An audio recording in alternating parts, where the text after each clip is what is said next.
watching how many people's liked it, Gotcha. stuff like that. It's not to me. TikTok is more better with lives as far as having people come in and out, in and out, in and out, keeping the flow going. But you might come in and not a single one of them have any clue what trapping is. Oh, that's all sorts of fun. Yeah, so and I mean they might not be from the United States, honestly. It's like when I'm on my Facebook account and stuff like that, when people come in there and want to leave a whole bunch of nasty comments and stuff like that, it's always in like some Eastern European language or Spanish or something like that. Yeah, Which, you gotta hit see translation. yeah, I do that just to see if there's cuss words in it or not, because if there is, I delete it. yeah. Most of the time, I don't care. Someone's always got to be out there being nasty about something. Oh, yeah. What do you do? Hit that block button and That's what I told somebody earlier. I said, Facebook's full of either people that think I should die because I trap, or they have to explain to me how they're a better trapper. I'm like, who cares? Get a kick out of it either way. See, YouTube, they will, once you're live for 3 or 4 minutes, a lot of times they will start notifying people that Blakeley Strapping is live. gotcha. I mean, that's beneficial, I guess. Facebook, it's one of those ones here in like 5 minutes, your phone probably ding, Blakeley Strapping was live. What good does that do? Yeah, usually it's better like if you say, hey, like say at noon today, going live at 7 p.m. Not saying there'd be a lot of people, but at least, people that you might start with having 4 or 5 people. Yeah, that's like what you were saying. I can't ever plan that far ahead. Yeah. One if I do, then I can make 7 more posts. 7:30, 8, 8, Yeah. 9. Tomorrow.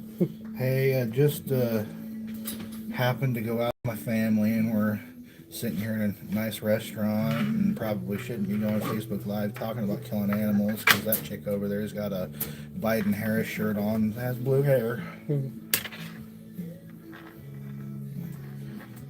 It is what it is, I guess.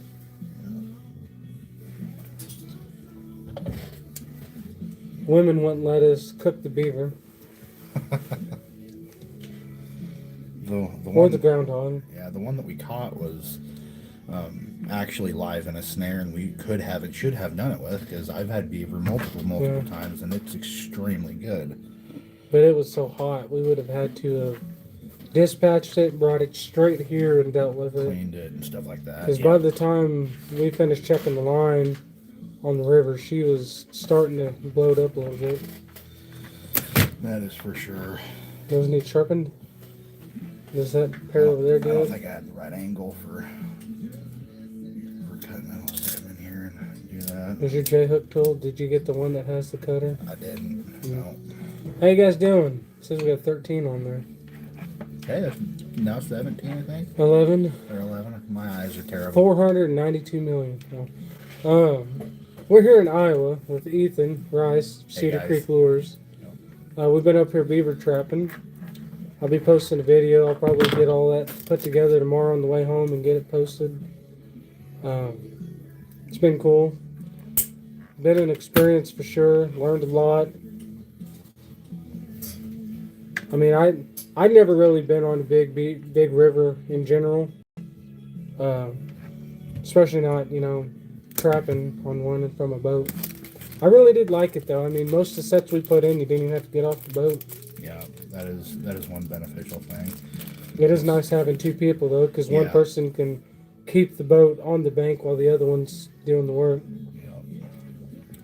So I usually, when I'm doing it by myself, I'll get a head start going pretty good in the water towards the bank, and I'll throw it in neutral, power the motor off, run up to the front of the boat, grab the anchor. When I hit the bank, brace myself a little bit, toss the anchor out, and that'll keep the boat from going too terrible far. I'll step off, I'll make the set, and then just do everything in reverse from there. But it's definitely a learning curve when you're... today would have been hard.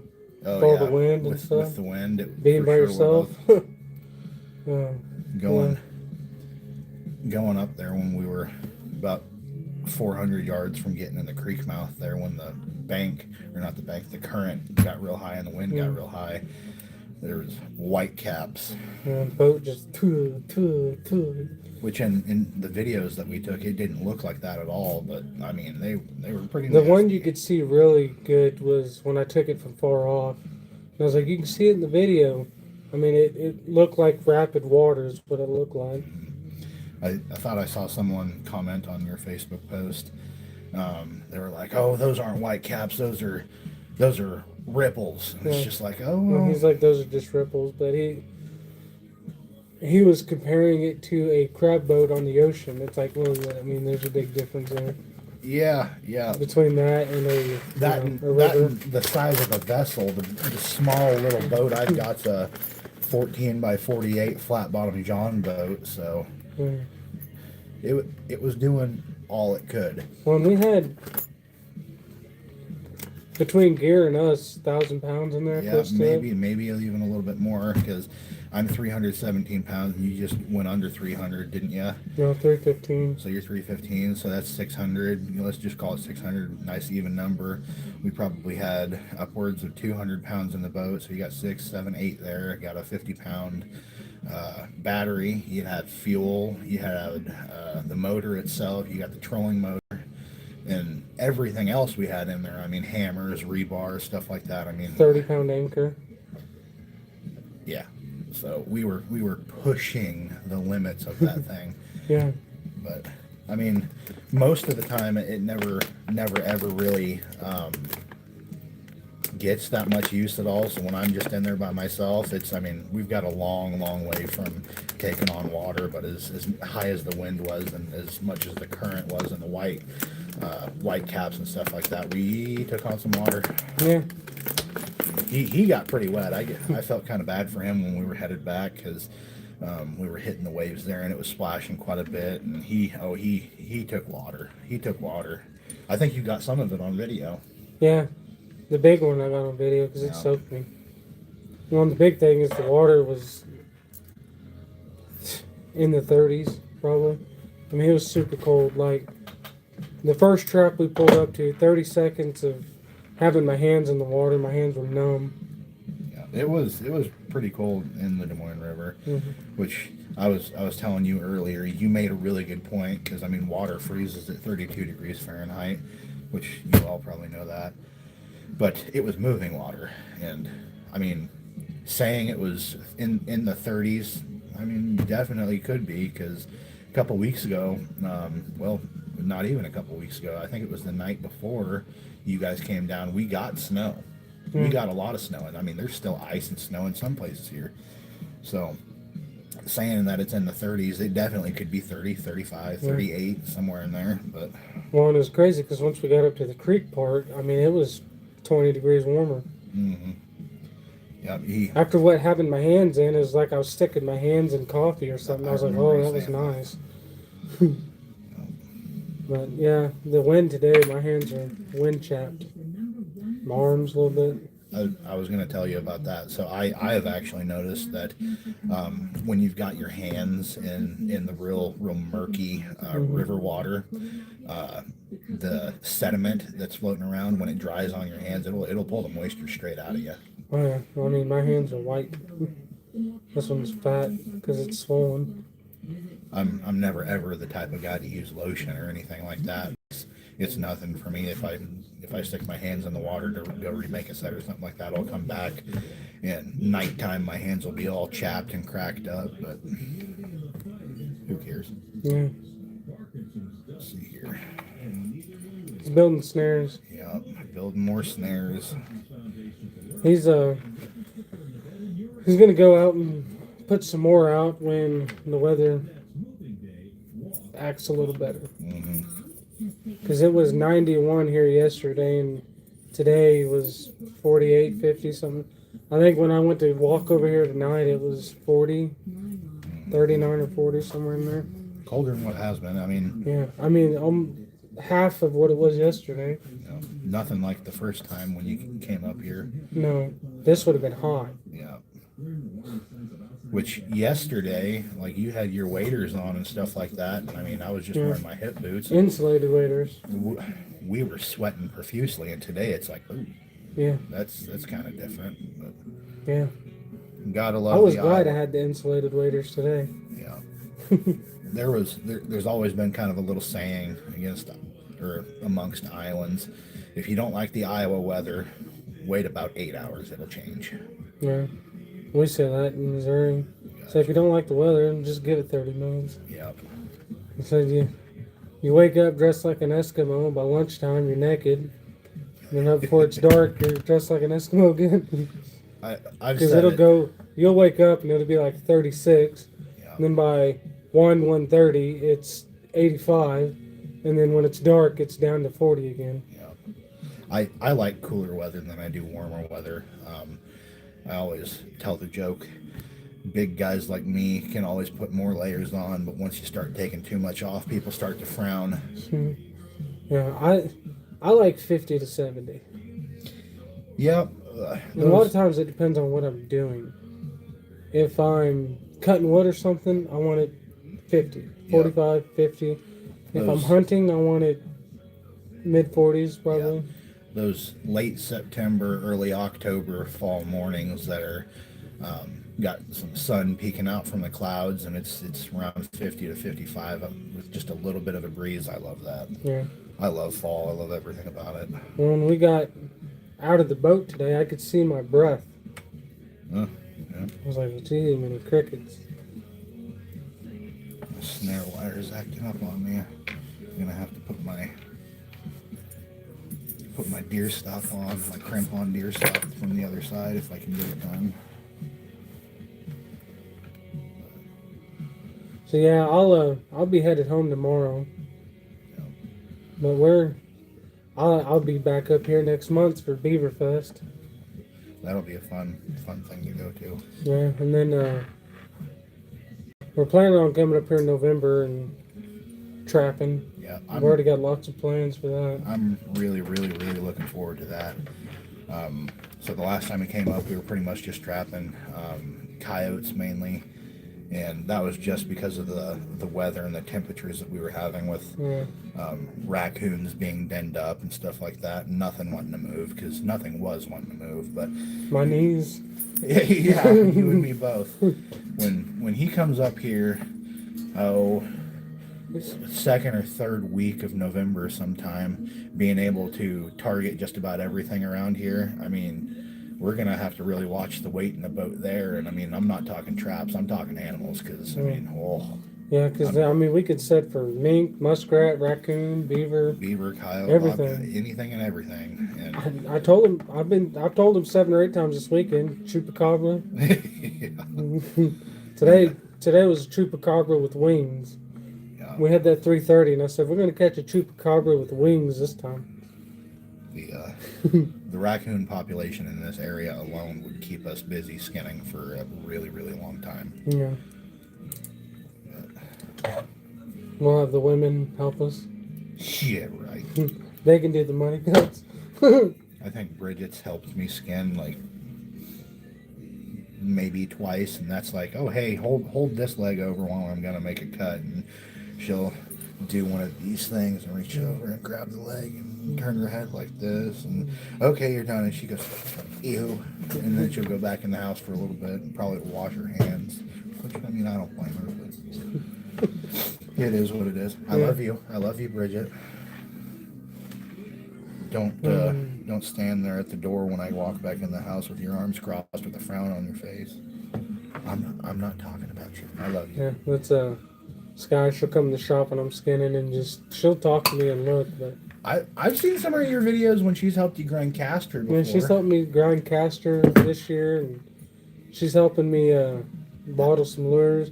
It used to just be the coon stuff, but I was out checking the trap. Good sweet stuff. Well, I was out checking the trap line one day this last season. She called me. She said, somebody's here wanting to buy some stuff. And I was like, well, I mean, it's going to be an hour before I can be home.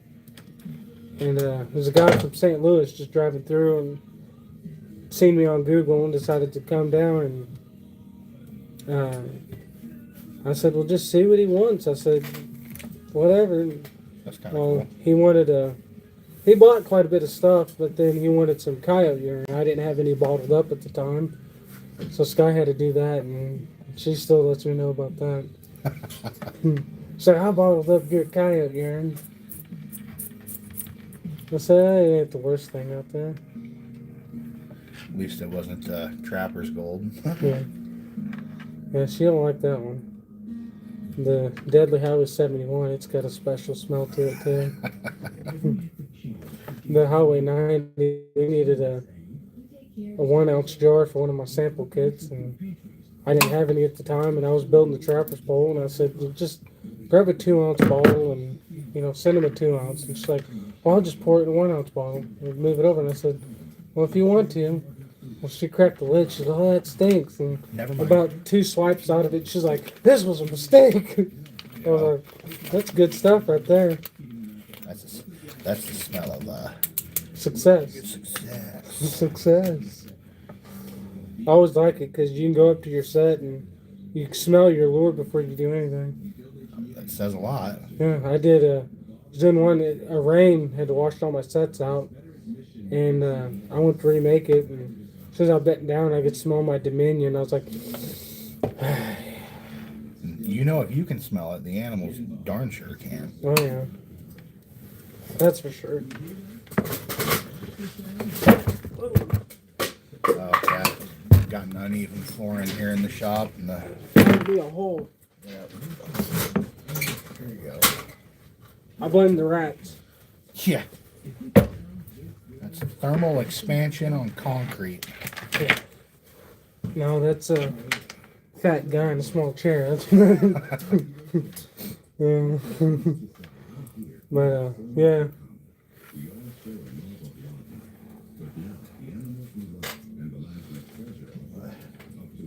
Snare extension cut.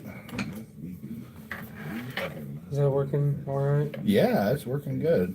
Pre-cut with that and then switch to the other thing? Yeah. Or is it cutting it all the way? It's cutting it all but about one strand, so it's not quite as tight as what I'd like it, but I mean it's doing good. We can finish it off with the set dikes and move along. You're not like, giving yourself an aneurysm trying to pop it with the dikes. Yeah.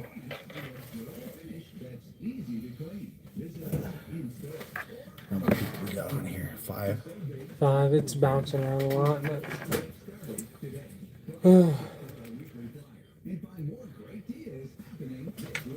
see what time it is. 11:27. 11:27. Yeah, so I'm probably going to jump it over to TikTok real quick and see what's going on over there. Tickety tockety. Tickety tockety. So I appreciate you guys. Like I said, I'll be making a video and probably be posting it tomorrow. We'll see what happens. Hopefully we catch something because we've got Hopefully we get another beaver tomorrow. we've got 4 more traps out and Yeah. they're in some pretty good spots, but just like with everything, you can't force them to go through it or enter it. So Oh, for sure. We have caught one pretty decent sized beaver. My first beaver in a snare. So actually, my first anything in a snare. I didn't know that. Yeah, well, we can't snare in Missouri. That's true. I get that. They're what are they called? Cable restraints. Cable restraints. Yeah, but it can't have any entanglement. So basically, in an open field, that's pretty much your only option. So you can't even snare in the water like we are, at all. Nothing. You can with beaver snares, but they have to be fully submerged. So you're working with like a dive stick situation. Yeah. I gotcha. So yeah, when I was doing videos, everybody's like, "Oh, you know where they're walking on the bank? Just hang a snare on it." And I was like, "Well, I'm in Missouri. You can't do that." Yeah. So it is what it is. Hopefully soon. They're working on it. There was a thing last year working on snares and 220s, and the way it was written was garbage, really. So they're trying to redo it for snares and 160s instead of 220s, 160s. But right now, 155 is the most we can use, and that's 5-inch. So 160 is a 6-inch. Yeah, 7. Somewhere in there. Somewhere in there. I know 220 is 8-inch, right? 220 is 8-inch, Yeah. and I think the 160 is, I think they're 7, because you got the 150s and the 159s that are the 5-inch. Because I got 150s right Yeah. up there, so Yeah, it's hard, somewhere in there. It's kind of hard to catch a raccoon in something that's Yeah. that big. You can definitely do it. I was just telling him that in my opinion, which my opinion is not worth anything, if you're gonna set a 220 in a trail, just to cover the trail there and have stuff walk through it, that's a pretty good trap to use. But if you're going to use boxes and stuff like that, like cubbies to put conibears in, the 160s are pretty good traps, because you're not going to have to worry about suitcasing coons and stuff like that, because you'll catch them right behind the head, and a lot of the times they won't even pull out from the box at all. But they're pretty good traps, and I mean, if you guys can pass those, you'll catch a lot of stuff with them. So Oh, I'd love to use them. I set some 155s this year for skunk. yeah, didn't you caught one? I caught a skunk and a possum. Gotcha. So, I was pretty happy with them. I mean, it's not like I was running 24 of them. I Yeah. had 2 of them out, and then had 1 out. When I had 2, I caught 1 skunk, and then I had 1 out at another place and caught a raccoon, a possum. It's just another tool to the arsenal. Yeah. 'Cause you never know. Like I said, I went to the Illinois convention last year, and a guy had a bunch of the old newspaper mailboxes and told me he'd sell them for $1 a piece. So, I mean, yeah, I'll take them. So I took them. I think I bought 8 of them, I think. But anyways, we're gonna head over to TikTok and see what the TikTok world's doing. So appreciate you guys, and look Thanks out for watching. Yeah, thanks for watching, and like I said, I'll have that video in a day or two be posted on here. So appreciate you guys. Have a good one. Yeah, I was gonna figure out where the button is for this one. I think it's